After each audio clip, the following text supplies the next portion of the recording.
In Gotham City, families have gathered at a special winter town, set up and prepared for by billionaire Barry O'Neill, who has pledged to give away every penny to his name before he dies. While Commissioner Gordon delivers a warm address to the man, Wintertown is suddenly attacked by a villain called Mr. Blizzard. Barry O'Neill knows this villain as a man who has been sending him letters for months, but he hadn't taken those threats seriously. Fortunately, Batman is quick to arrive and dispatch with the foe. Back at Wayne Manor, Bruce Wayne is joined by Duke Thomas.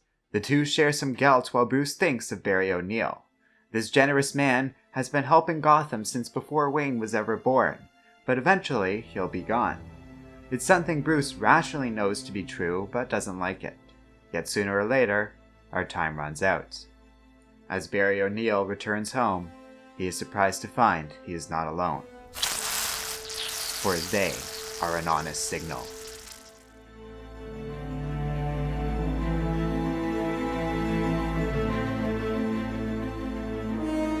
In the French Alps, a man named Henry Ducard, who once taught Bruce, is approached by his old student. Bruce has returned to this man, this time for Ducard's advice and expertise in solving a mystery, for the Dark Knight has finally found one he cannot solve. Last week, a kind employee at Arkham Asylum was murdered under similar circumstances that resembled the death of Barry O'Neill.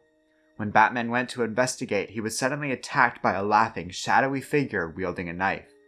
This shocks Batman, who checked the entire room before he started his investigation, and was certain he was alone. But the Dark Knight is able to wrestle the knife free, and the figure flees to the rooftop without speaking.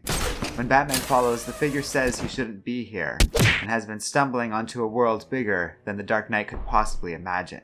The figure reveals knowledge of a letter from Bruce's grandfather that he burned when he was only 13 years old. Nobody should know about it, but the stranger only says, "The Shadow knows." A baffled Bruce Wayne begins to investigate this strange encounter. The knife the stranger was wielding is over 50,000 years old and was clearly used to murder the asylum employee. It has no fingerprints, even though the Shadow wasn't wearing gloves in the apartment. Batman begins digging through facial recognition software and interviewing people that apparently knew someone called Lamont Cranston, a man related to the Arkham Asylum employee who lived and died a long time ago in New York City. Lamont became obsessed with punishing crime and started calling himself the Master. Most people who knew the man in life tell Batman they could easily believe Lamont doing something crazy like faking his own death. This leads Bruce to disguise himself as Matches Malone and go to a hotel Lamont supposedly kept a room at, but the moment he asks the bellhop to take him there, the employee attacks. The bellhop claims the Master expected this and that nobody must enter his room, but the young man is no match for the Dark Knight. Inside, Bruce finds dozens of masks and weapons, including evidence that the ancient knife Batman recovered was being held here earlier, along with a rare sword used by Ducard. That's what brought Bruce back to his old trainer. This Lamont person seems to be the Shadow, but that would make him almost 120 years old if that's true, yet the man hasn't appeared to age a day. The whole Cranston family seems dedicated to fighting crime in New York City and around the world, and did so over the last century in secret. But for some reason it seems like Lamont killed the asylum employee, even though that should be one of his own relatives. Meanwhile, it seems like the Shadow has killed others before, like Barry O'Neill. Listening to all of this, Ducard only says, "If Batman seeks the Shadow, he is closer than one might think."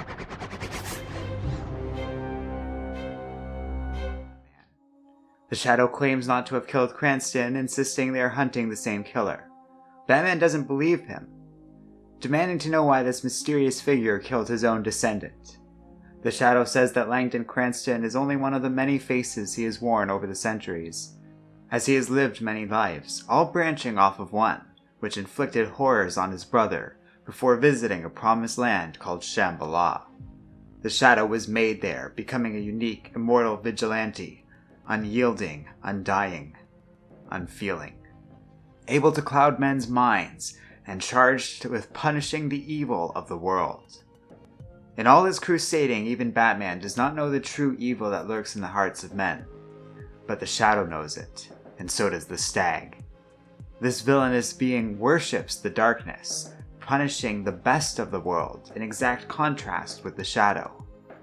But the Shadow knows Bruce very well since he trained him for many years as Descartes, and claims that together is the only way they can defeat the Stag. Batman is still skeptical about all of this, particularly suspicious that Langdon let the Stag come to Gotham just to lure the monster out, using innocent people as bait in the process. Back in New York City on Long Island, the Shadow warns two of his old colleagues, Margot Lane and Harry Vincent, of the Stag. They don't particularly like the Shadow persona and don't feel it truly represents their old friend Lamont Cranston. They feel he used them both in an endless war against crime, just like he's planning on using Bruce Wayne. Margot does offer a good piece of advice though. The Shadow always runs away from humanity, but the Stag has a deep understanding of the human race, as this is how he must find the right people to kill.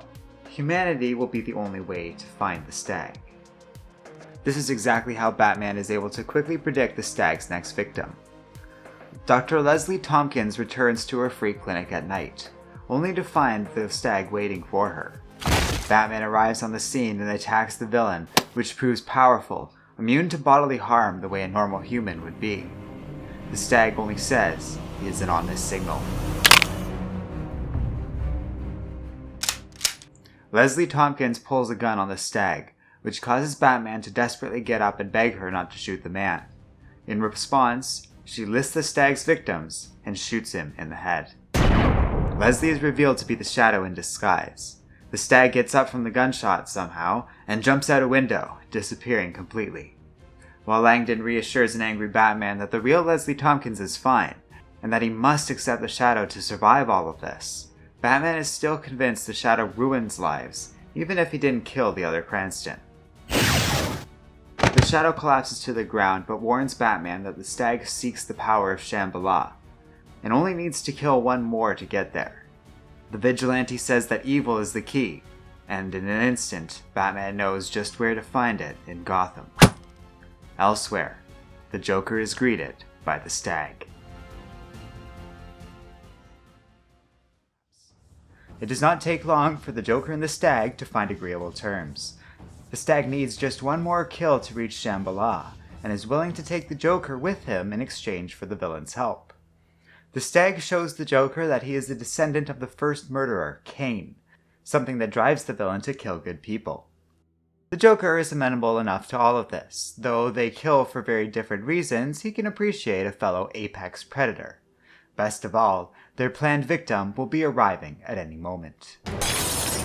Batman strikes out against the Joker and the Stag, but once again the Stag is able to catch his foot. Not one to forget a lesson, Batman has reinforced his joints to protect against incapacitation of this nature. Unlike the Shadow, Batman can learn. He grabs the Stag and holds him at knife point, demanding answers. However, as a result, he doesn't see the Joker coming, and is knocked out. Meanwhile, a now captured Shadow is held in an underwater prison under the careful guard of Alfred. Unlike Batman, Alfred understands the Shadow much more, for he has seen the darkness in this world that can't be explained.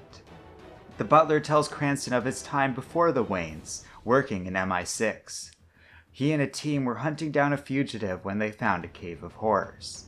The madness within causes Alfred's team to turn on one another and start murdering their fellow soldiers. The only reason Alfred survived this was by closing his eyes from the darkness and running away.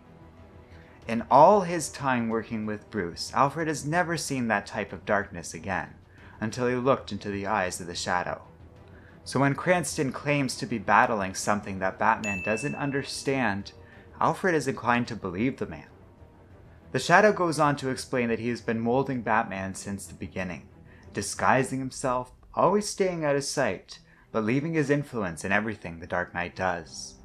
As he has with all his students, for many have been trained by the Shadow, only to be cut down by the Stag. Batman is just the latest and the last, for Cranston will have no more students after the Dark Knight is finally ready to meet his destiny. As the Shadow is prepared to leave, revealing that he was never truly contained here, he warns Alfred that the Stag came to Gotham to kill the best among them. Bruce Wayne gave up a normal human life a long time ago to help others. He absolutely is one of Gotham's best. The Stag only needs one more victim to reach Shambhala, and they already have the man in his possession, for it is the destiny of Bruce Wayne to one day become the Shadow. The Joker laughs, but when the clown stops laughing, he and the rest of the villains are confused when the laughter continues.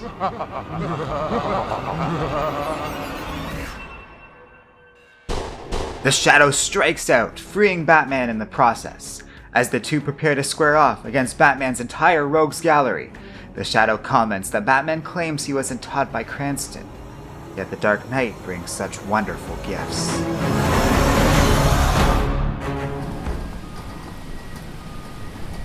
Elsewhere in the city, the entire GCPD is being mobilized. Gordon just got a call from a number he remembers.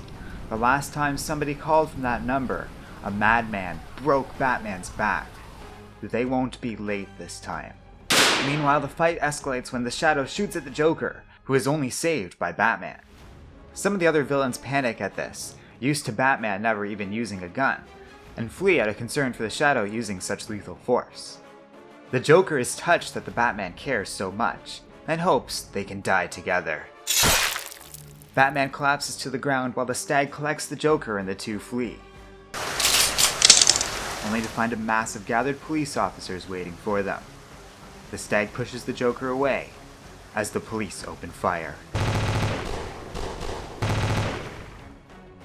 Back inside, the Shadow cauterizes Batman's wound, chastising Batman for doing this on behalf of the Joker. The Dark Knight says this is how he knows he didn't just learn from the Shadow, like Cranston has claimed. Batman values all life, and the Shadow thinks he is above it. The Dark Knight loses consciousness. At Gotham General Hospital, the Stag, who pretended to be dead, has slaughtered his way out of the morgue and freed the Joker. The clown mysteriously observes how the Stag is able to survive these injuries, but doesn't say much about it. However, before they leave to visit the mystical realm of Shambhala, the Joker has a thought. For the Clown Prince of Crime has dealt with having an arch-enemy for a very long time, and he thinks the Stag might want to leave the Shadow with a parting gift, by killing Cranston's last remaining connection to humanity.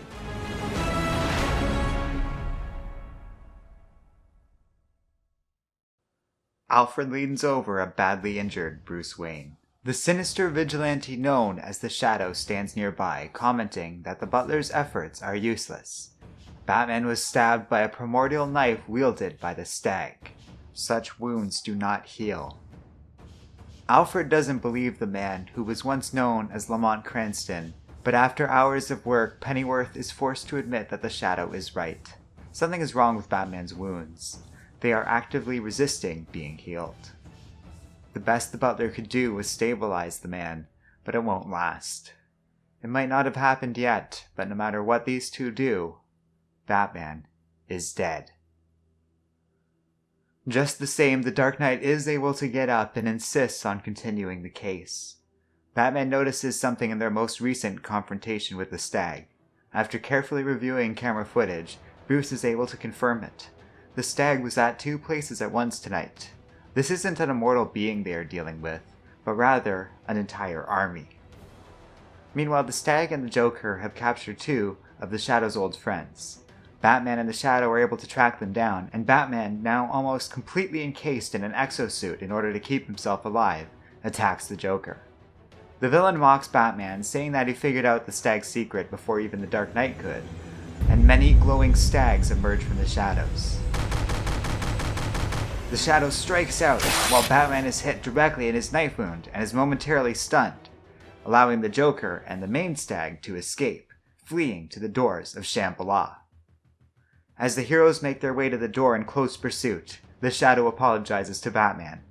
Cranston is not a good man, as he readily admits, but he hopes the teachers in Shambhala can save Bruce from his imminent death.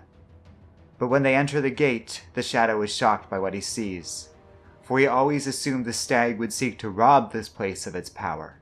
Instead, he's burning it to the ground. At which point, Batman dies. Bruce then meets the teachers of Shambhala. They exist on a higher plane of reality, with the city of Shambhala serving as these beings' footholds in the human world. They used this place to teach, for they did not create a promised land, but rather a trap. A trap designed to lure the worst of humanity in with promises of power, only to offer them two options: redemption or death. Here is where Lamont Cranston became the Shadow, but long before that, two brothers sought out the city. One entered and chose death, his burnt and destroyed body given back to the brother. That man swore revenge and created a legacy known as the Stag. Generations of a family line dedicated to becoming evil enough in order to be allowed to return to Shambhala and destroy it. The teachers are powerful but could not possibly resurrect themselves. Thus they are in true danger under threat of the Stag, and there is only one man who can save them. So they offer Batman the same choice they have offered all others. He can assume the power of the Shadow and become an immortal crime fighter with strength that even Cranston could only dream of. Or he can choose to remain mortal, destined to fight until his eventual death. Bruce refuses, viewing his mantle of Batman as something destined to be worn by other men after his eventual death, and that death defines Batman.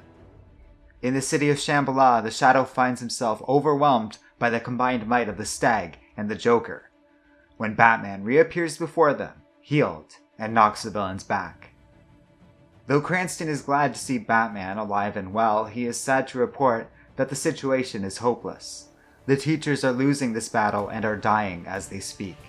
But Batman has an idea based on what the teachers showed him. If they destroy Shambhala's anchor to human reality, the city will break free from Earth and save the teachers. The Shadow is desperate not to accept this plan, though. Not only will it destroy the city forever, leaving the teachers forever banished from this world, but it will leave Cranston stuck as an immortal Shadow. Cranston accepts that this must be done, but tries to give the gun to Batman, saying he can't do this to himself. But Bruce refuses to take it, insisting that this is the Shadow's world and his family, and he should be the one to do it and make this decision. Cranston agrees and destroys the angle.